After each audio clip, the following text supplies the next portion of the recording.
Hey, you looking for a must-own running back here in 2019 fantasy football? I have one in this episode that a lot of people don't really like here for 2019.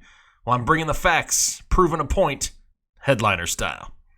What's up, Headliner Nation? This is Hunter Henry from the LA Chargers, and you're watching my boys here on the Fantasy Headliners. Let it flow, fellas.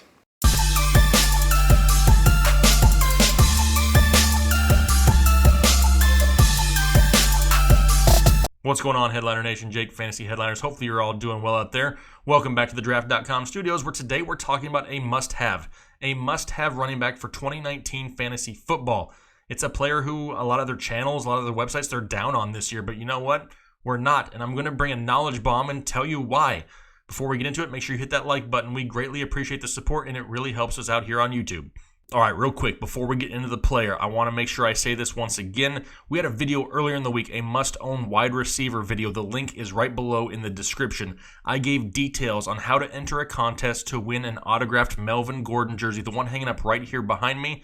I'm going to be giving it away for free. Go check out that video, follow the instructions, get yourself entered into that contest. You do not want to miss out because I'm going to be sending it to somebody absolutely free just by following a few steps in that video.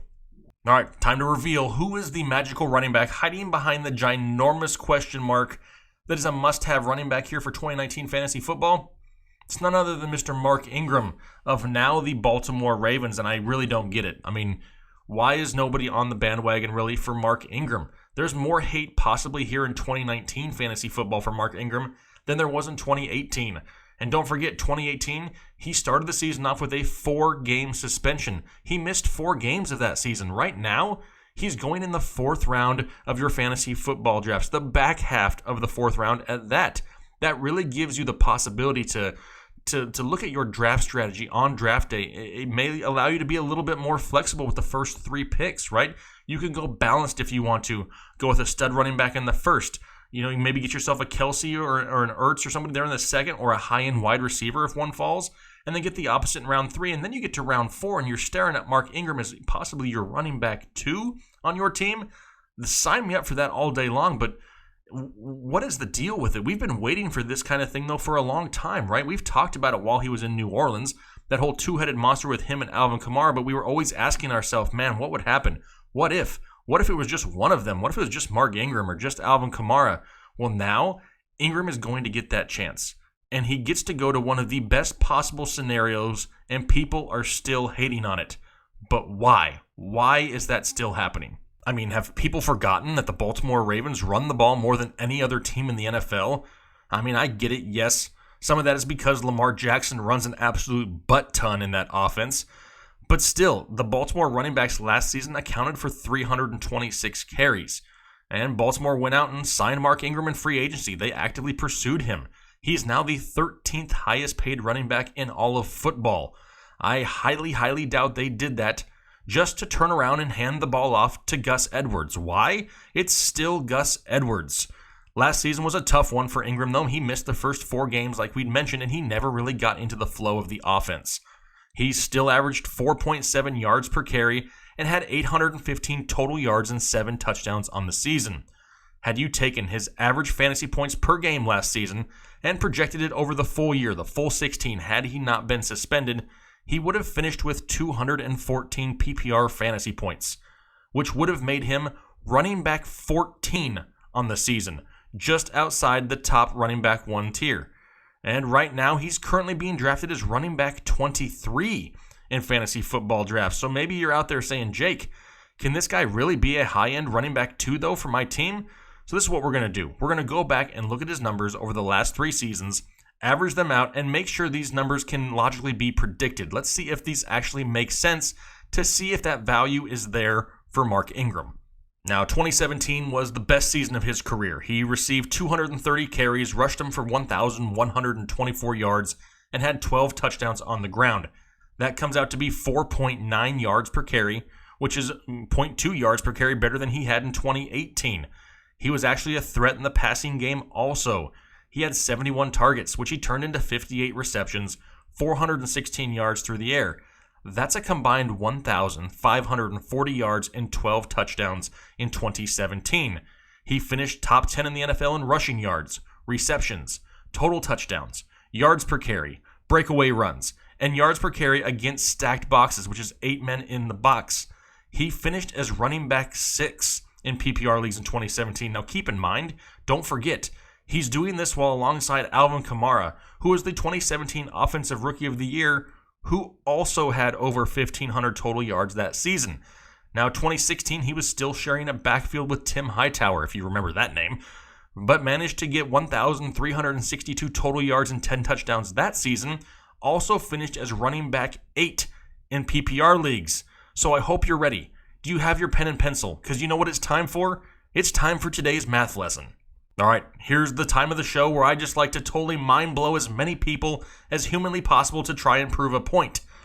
So let's take Ingram's last 3 years and average them out. Over the last 3 seasons, he's had an average yard per carry of 4.9 yards per carry with 1 touchdown every 23 carries in the run game. In the passing game, he's averaged 3 receptions per game with an average of 7.4 yards per reception to go along with 1 touchdown every 25 receptions. Now let's project the possible volume he could see in the Ravens offense. We said earlier that there was 326 carries by the Baltimore running backs in 2018. But obviously, Mark Ingram isn't going to get them all. Looking at the past coaching trends of Jim Harbaugh, his rushing offenses had ranked inside the top 12 in rush attempts in the NFL 8 out of his 11 years there in Baltimore.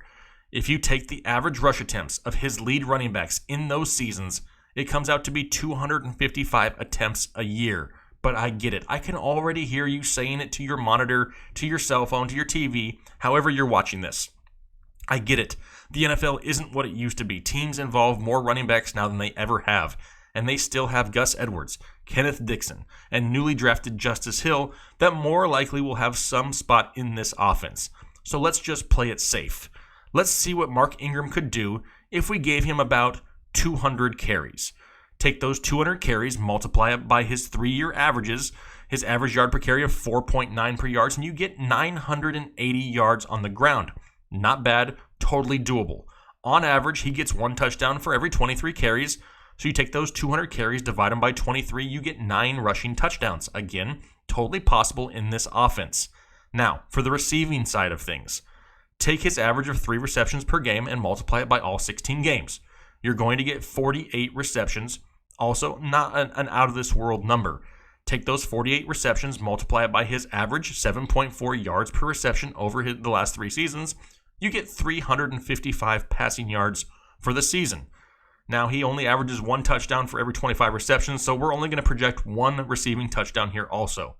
If you take all of this, rushing and receiving, and add it all together, this comes out to be a total of 241 PPR fantasy points.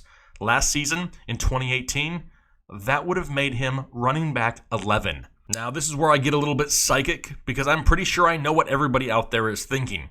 Yeah, but Jake, hey, this is a different team. This isn't the Saints, it's the Ravens. It's a different offensive line. There's no receiving threats on the outside to pull defenders away from the box. And you know what? I get it. I agree with it. I totally understand that. But wasn't that the case last year too, when the Ravens still ran for 2,441 yards on the ground? I mean, come on. Gus Edwards was a thing for a while last year. And don't even lie. How many of you actually knew who Gus Edwards was when he first started playing? There was a lot of you that probably didn't. Just don't forget. On draft day, when you're looking at Mark Ingram, you're drafting him as your running back 2. If you're going into that pick expecting him to produce running back 1 numbers, then yes, you may be disappointed. But even if these numbers slightly regress, maybe we overshot a little bit on a few different areas. It's entirely possible. Remember, you're drafting him as running back 23. He could drop a whole 41 fantasy points off of his point total and still finish within the top 15 to 18 running backs. It's all about the value, right? We talked about that earlier. And right now, Mark Ingram in the 4th round as your running back 2, it's a total value. All right, so there's my spiel on Mark Ingram. What do you think? Are you buying or selling Mark Ingram here in 2019? Is there something I'm missing that you just don't agree with? Let's have a conversation. Put it down below in the comment section. I would love to debate back and forth with you. Maybe you are now on the Mark Ingram train. In our last video for a wide receiver, I saw a lot of people say, man, I didn't realize all that. I'm now on the bandwagon. Maybe that's the case here. Let me know if you're all in on Mark Ingram here for 2019 fantasy football. Down in the comment section, I greatly appreciate it. Also, real quick before we get out of here, make sure you head over to our website, thefantasyheadliners.com. A lot of other great information over there. And our draft guide is available for pre-order. It's actually going to be released on June 30th. Pre-order it now, $19.99. Slammed full of information to help you dominate fantasy football here in 2019. Greatly appreciate the support. Hit that like button for us. That really helps us out here on YouTube, and we greatly appreciate that. Also, hopefully you all have a great rest of your week. We'll talk to you later.